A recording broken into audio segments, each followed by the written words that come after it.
Our next segment, the Community Spotlight, is sponsored by Gateway Bank. For more than 10 years, Gateway Bank has worked to earn the opportunity to do business with you. Our Community Spotlight guest is no stranger to Mesa Morning Live. She's on quite often.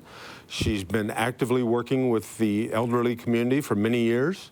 Please welcome the CEO of Oakwood Creative Care. Everybody needs a friend, and today we have Sherri Friend. Good to have you here, Sherri. Hi, great to be here.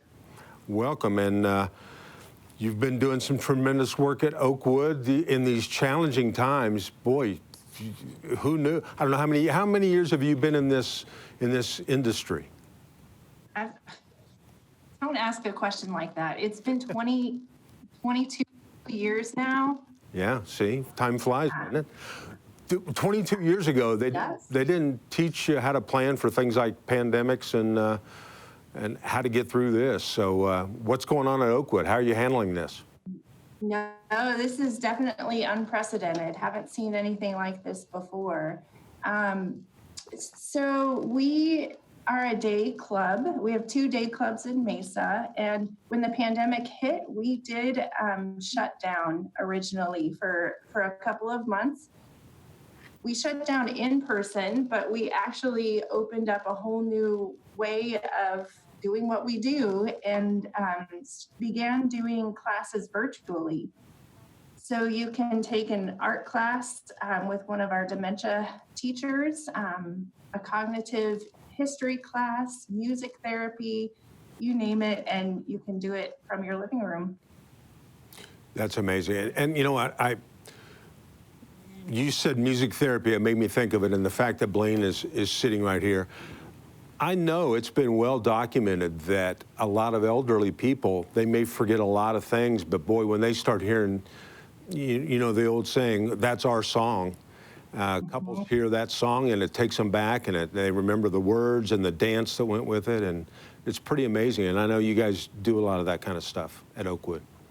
Yeah, absolutely. Music is so essential and powerful. In fact, somebody who may be nonverbal can hear a song and it ignites something within their brain, and they can sing along. Or they can still play the piano even though they may not be able to speak. It's so powerful. We have a saying around here: when words fail, music speaks, because it's beyond what any of us can do ourselves.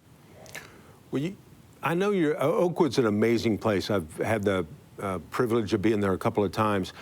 Do you can people stop by the facility and kind of look around and check it out, kind of almost like an open house? So we did reopen in July, and we're serving just small groups of people at a time. People can come by, but they would have to follow all of the CDC guidelines and mask up and all that kind of stuff. But it is a magical place. We worked really hard to study different ways to be able to give people with dementia purpose and meaning in their life. And so we have seen tremendous results in the work that we're doing. Can you explain what a dementia-friendly city is? Yes, Mark. This is so exciting. Are you excited? You don't look excited, Mark. Tell me why I need to be excited. I'm excited. Smile at least when you say it. Well, I'm ready. I'm hanging on the edge of my seat.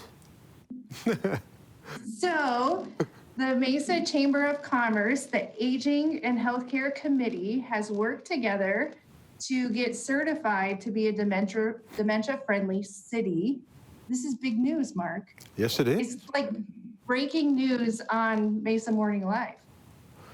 Well, that's phenomenal. Now, is that a new designation? I've never heard of that. Wow, good for you.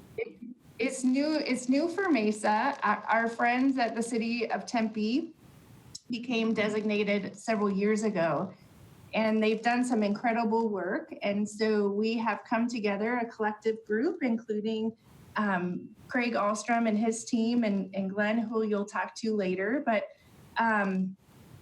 it's really a way to break down the silos of everybody doing their own amazing work to come together to help support people living with dementia. So we're going to be launching a lot of trainings so businesses can become dementia-friendly businesses and train their staff.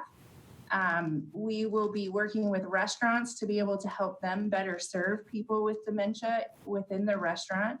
And then also we will be launching a memory cafe where we'll be able to have an introduction into support and resources for caregivers and people living with dementia. So it's an exciting initiative. We're so thankful to have the city's support. The mayor is creating a proclamation for us, and so it's a huge cause. It's a huge issue within our community, and I'm excited that the conversation is moving forward.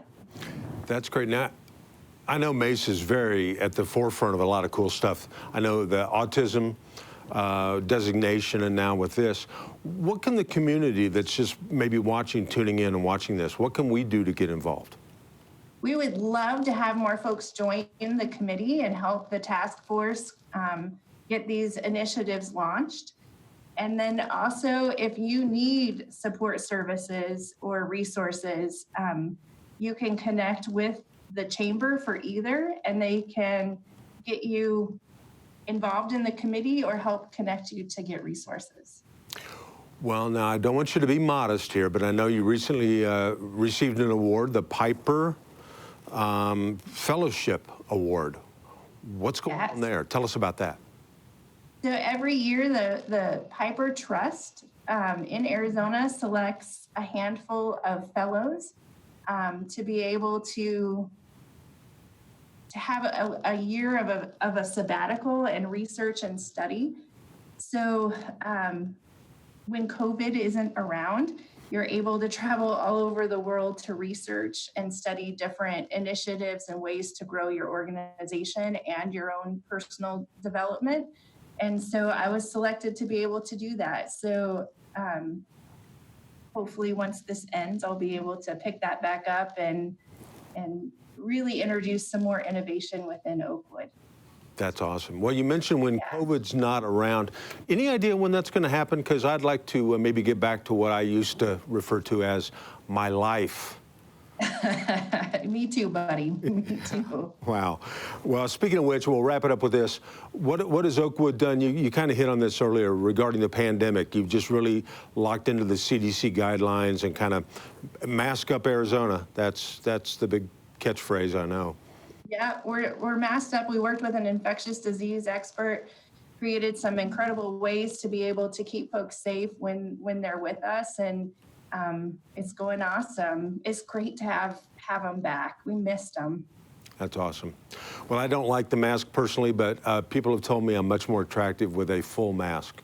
So, you know, you got to take the compliment. It's true. Again. It's true. Thank you. Well, oh boy, look at the time. No more Sherri friend time. Sherri, thanks for taking time out to be on this unusual and different episode of Mesa Morning Live.